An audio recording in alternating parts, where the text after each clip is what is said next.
Hello everyone. Today I am going to study about first chapter in second PUC biology, that is sexual reproduction in flowering plants. Flowering plants are nothing but angiosperms. All the angiosperms are flower producing plants. Right. So in this chapter, as the name indicates, sexual reproduction, you are going to study how angiosperms will reproduce sexually. So this chapter is divided into three headings, that is pre-fertilization events,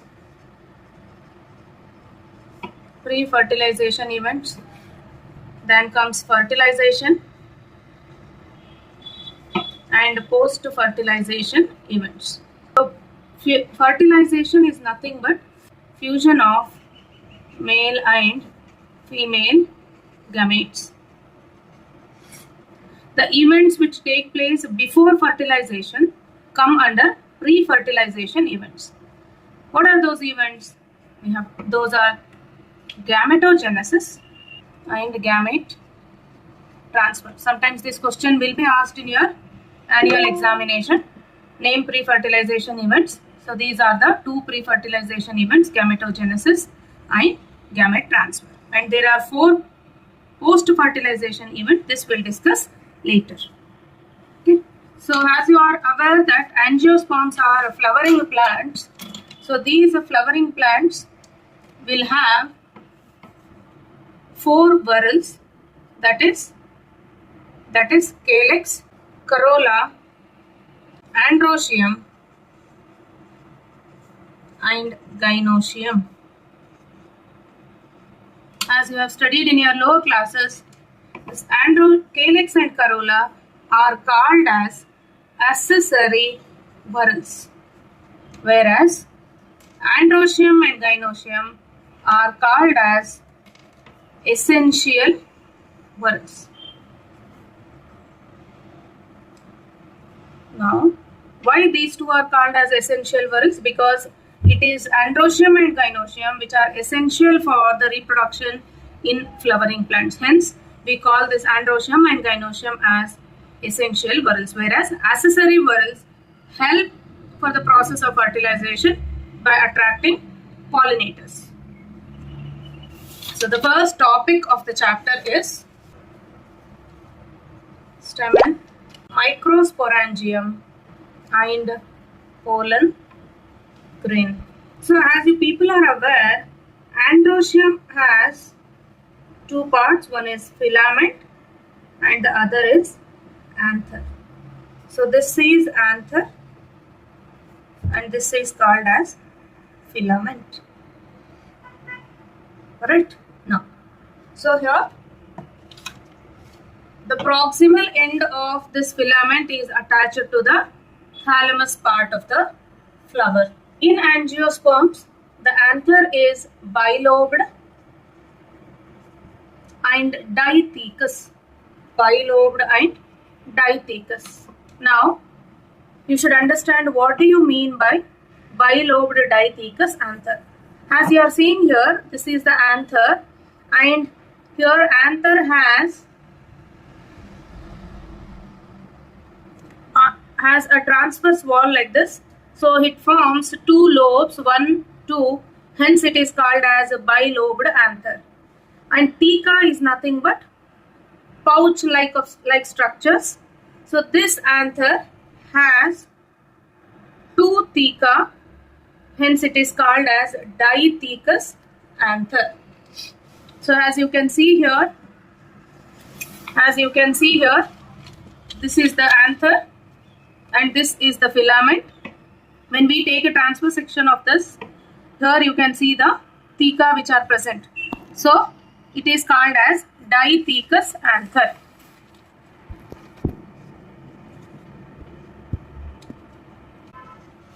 Now we'll discuss about the structure of microsporangium.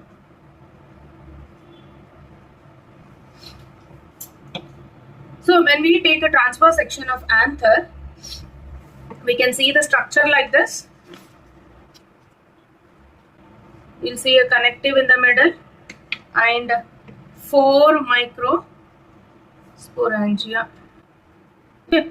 So this is one lobe and this is another lobe. right? So anther wall is made up of 4 layers, or we call like 4 walls. What are they? First one is epidermis, second one endothelium, third layer is the middle layers, and the last one tapetum. So these are the 4 wall layers of anther. So this forms epidermis,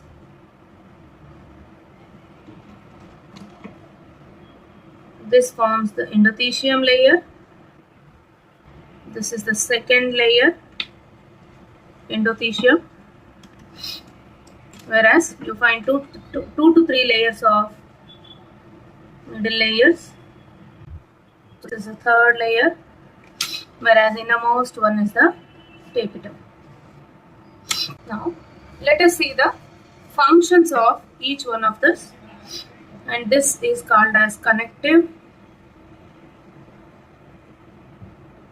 and inside this it is filled with sporogenous tissue. This is nothing but microsporangia filled with sporogenous tissue. Now let us discuss the functions of these layers. First 3 layers are meant for protection, and they help in dehiscence.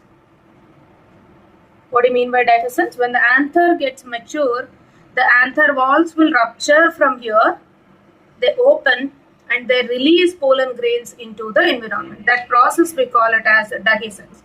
And what is the function of tapetum? This is a tissue meant for nourishment of pollen grains. What it will nourish? It will nourish pollen grains. So this is very important from a competitive exams point of view. Function of tapetum you people should be aware. And there will be an MCQ question based on this. Sequence type of question will be asked. So from outside to inside you people should be aware which layer comes first and which layer comes last. Another important thing from competitive exams point of view, you people should be aware that this tapetum possesses dense cytoplasm, and the cells have more than one nucleus. So 3 MCQ questions can be framed on this topic. One is based on the function of tapetum, then the other one is which layer has more than one nuclei in it. The cells have more than one nuclei in them. And the other question is sequence type of question. So this is sporogenous tissue. See, this structure we call it as microsporangium, and the microsporangium is filled with sporogenous tissue, and it is this sporogenous tissue which is going to give rise to pollen grains. When the anther is young, the microsporangium is filled with sporogenous tissue, and when the anthers mature, then this is this sporogenous tissue itself changes into pollen grains, and we call this microsporangium as pollen sacs. So the next topic is microsporogenesis. So here genesis means formation or synthesis in biology, right? So what is going to form here? A microspore is going to form. So what is this microspore now? Microspore is nothing but a pollen grain. Microspore is nothing but a pollen grain or a male gamete. In plants, male gamete is nothing but pollen grain or microspore. So here we are going to discuss about formation of microspore or formation of a pollen grain. So now let us understand how a pollen grain is formed within the microsporangium. So in the sporogenous tissue we find a cell called as PMC. What is this PMC? PMC stands for pollen mother cell. pollen mother cell. So this pollen mother cell, which is present in the microsporangium, this PMC cell, which is diploid in nature. You people need to remember the ploidies of these cells because MCQ questions can be framed even on these ploidies. So pollen mother cell, which is present in the microsporangium, so this cell will give rise to a pollen grain.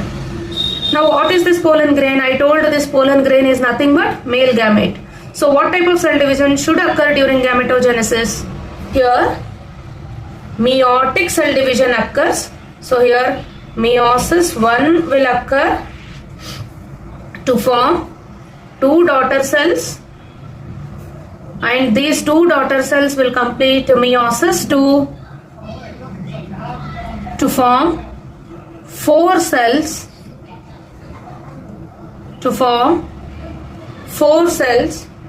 We call this as microspore tetrad.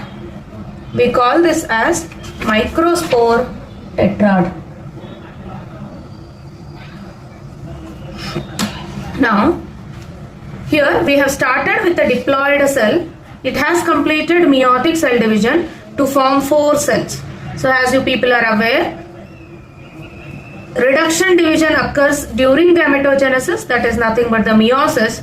So here each microspore should have half of the number of the parent cell. Here parent cell is diploid, so the 2 daughter cells which are produced here are haploid, and all the 4 cells which are produced here we call them as microspores. Each microspore is an haploid cell.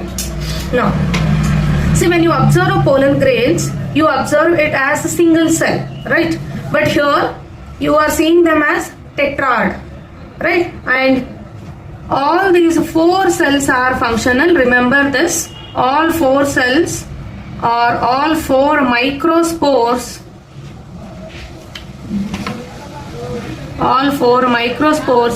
are functional. This is very important because when they ask differences between micro and megasporogenesis, this becomes a valid point. All of them are functional, right? And 4 pollens are present together in the form of tetrad. But when we see the pollens, you observe them as single cell. So these 4 cells which are in the form of aggregate, later as the anther maturates, before dehiscence, they separate because they are bounded by a callose material. So when a callase enzyme is synthesized, it will dissolve that callose material so that 4 pollen grains are separately released like this. This is about microsporogenesis.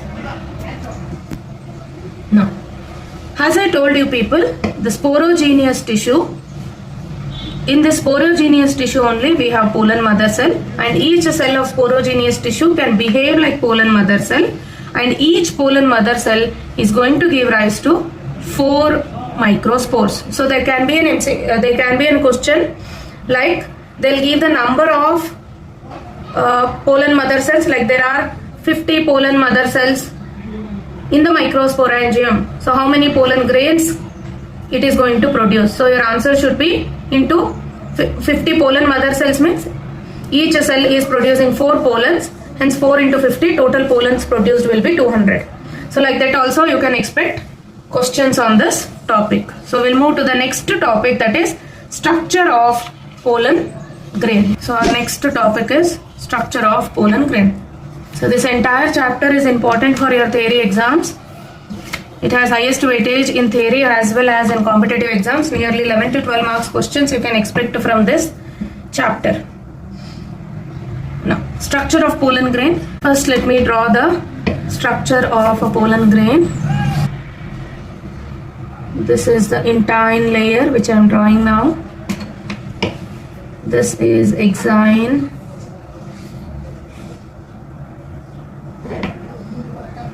Remember that intine is continuous, whereas exine is not like that. I'll tell you the reason why it is so. You have a structure like this here, and you have a nucleus here also. So labeled diagram of pollen grain can be asked for 2 marks or for 3 marks. Now let us see what and all layers this pollen grain has. Before that, introduction. Right? These pollen grains are generally spherical in shape. So what is the shape of these pollen grains? They are spherical in shape. In majority of the species, pollen grains are spherical in shape, but we have certain species where you find ribbon-shaped pollen grains. The shape of the pollen grains might vary from species to species, but in majority of the species, shape of the pollen grain is spherical. Next, size of the pollen grain, it is 25 to 50 micrometers in diameter. It is 25 to 50 micrometers in diameter. Right, so these two things you people need to remember. Now, let us discuss the parts of this pollen grain. So this structure we call it as exine. This is intine.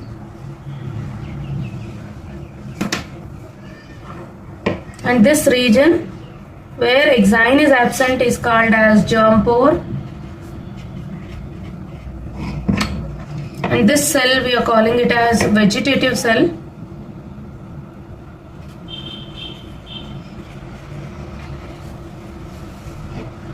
And this is a vegetative cell nucleus.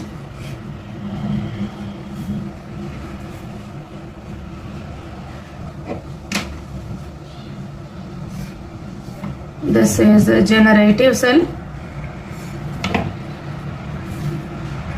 And this is generative cell nucleus. So, if they ask label the diagram of pollen grain, you people have to label all these labelings. Now, so many MCQ questions can be framed based on this topic. Let us see what are those questions, and let me explain the structure of pollen grain. Exine is the outermost layer. So this is the outermost layer, and it is made up of sporopollenin. It is made up of sporopollenin. It is made up of sporopollenin.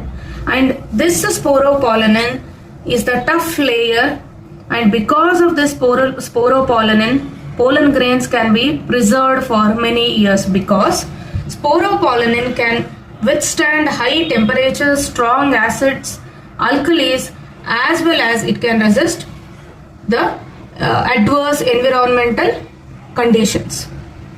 Okay, so this is the most resistant organic material, and this is the reason why pollen grains can be preserved for many years.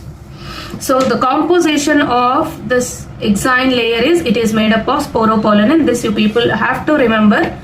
Next comes, and here this entire exine layer is not continuous, right? So the regions where this exine is absent, we call them as germ pore regions. These germ pores are maximum 2 to 3 for in case of angiosperm. So in angiosperms, 2 to 3 germ pore regions will be present, and from this germ pore region only pollen germination occurs, or the pollen tube arises. That's why germ pore regions are very important. And intine is made up of cellulose and pectin. Intine is made up of cellulose and pectin. And this layer is continuous. Next, as you can see here, pollen grain has two cells. One we call it as generative cell, and the other one is vegetative cell and the generative cell. Vegetative cell is the large cell, and in the cell cytoplasm of the vegetative cell, the generative cell floats. So here, based on the shape of the vegetative and generative cell, you can expect a question. Vegetative cell nucleus is large and irregular. So it is large, irregular,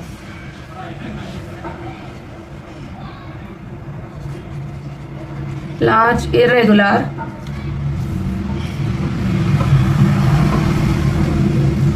and this generative cell is bigger in size, and it has reserve food materials. So it has abundant reserve food materials in it. So generative cell is comparatively, it is small, floats in cytoplasm of vegetative cell.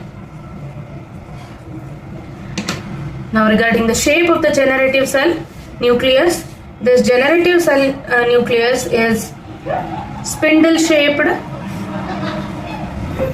It is a spindle shaped and it has a dense cytoplasm in it. It has dense cytoplasm and spindle shaped, dense cytoplasm and nucleus.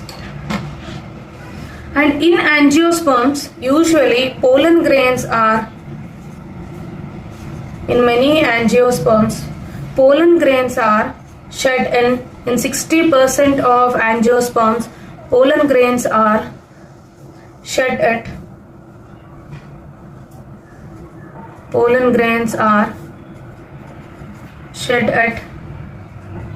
2-celled stage, whereas in 40% of pollen grains, in 40% of angiosperms, pollen grains are shed at 3-celled stage. Now the question arises, what is this 2-celled and 3-celled stage? As you people can see here, I have drawn two cells, one is vegetative and generative cells. If a pollen grain has these two cells, then we call it as 2-celled stage. Right? Then what do you mean by this 3-celled stage?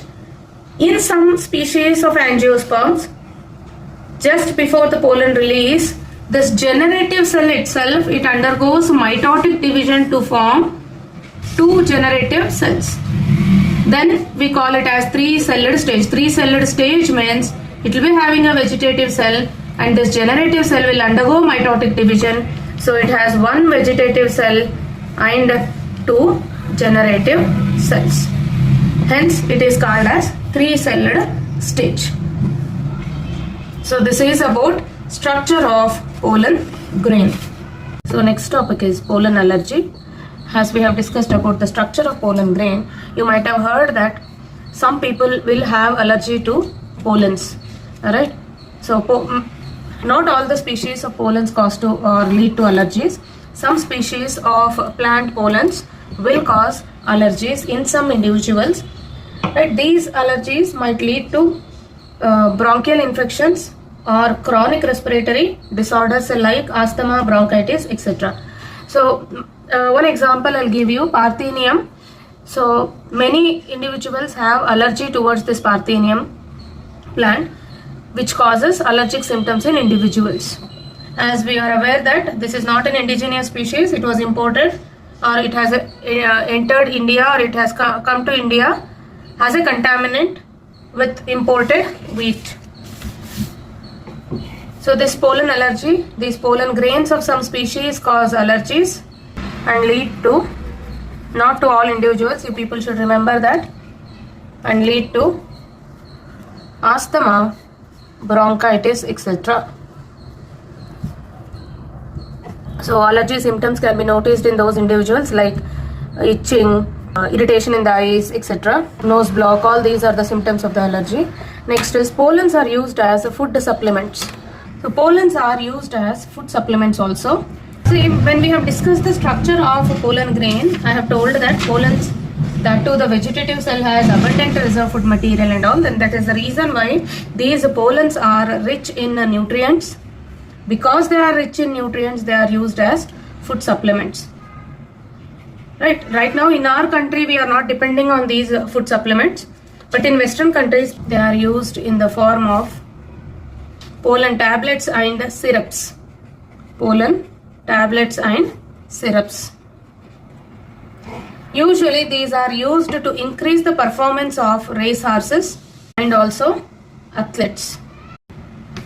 They are used to increase the performance of race horses and athletes. Now, as we have discussed, pollens are released by the mature anther. Once the anther releases these pollen grains, now the question is how long these pollens are viable in the environment.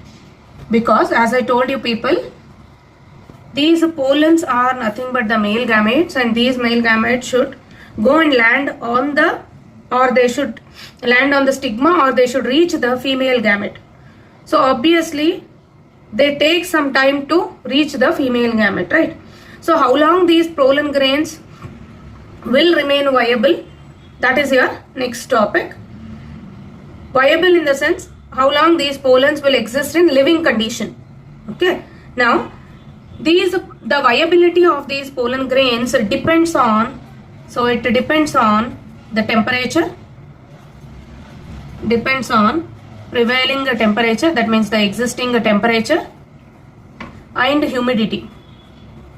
See, if the temperature is so high, the pollens might undergo dehydration and the viability of the pollens might reduce. So there are certain examples which they have mentioned in your NCERT. In cereals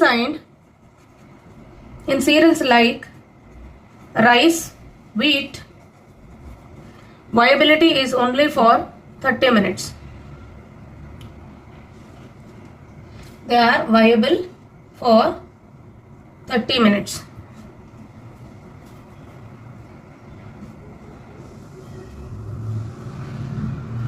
They are viable for 30 minutes, whereas in families such as Rosaceae, Leguminosae and Solanaceae, they are viable for, viability is for few months. So what do you understand by this? The viability of these pollen grains will vary from species to species. In certain species the viability is for around 30 minutes, whereas in some species the viability is for few months, and in some species it can be few years also, as we have discussed earlier. This sporopollenin is a protective layer which is protecting these pollen grains, so the viability of the pollens might increase in certain species. Next, cryopreservation is a technique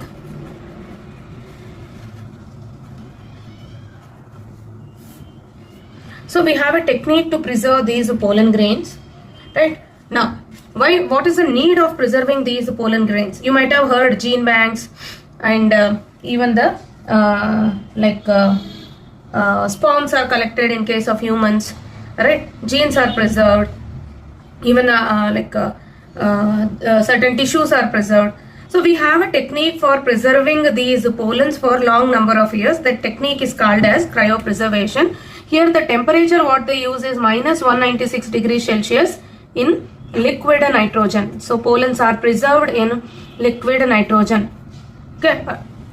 So what is cryopreservation? It is a preservation technique wherein pollens are preserved at minus 196 degrees Celsius in liquid nitrogen. So with this, pollens can be preserved for many years. So the need for this cryopreservation is, pollens are used in plant breeding techniques wherein breeders can use these pollens for the preservation. In the same way we have seed banks also. These are also used in crop breeding programs. Okay, so with this we have finished the structure of a male gametophyte, right? Structure of anther, then how a male gamete, that is microspore, is produced, then what is the structure of microspore, so how these pollens are capable of causing allergies, and how pollens are used as food supplements, pollen viability, cryopreservation. So from this topic you can expect some MCQ questions. So those questions include, based on the viability, you people should be aware about this examples of viability. That there can be an MCQ question based on this, and also you should be aware about the cryopreservation technique. Here also you can expect an MCQ question where one of the options will be the temperature and the content, okay, in which it is preserved. So with this, we'll complete the male gametophyte part.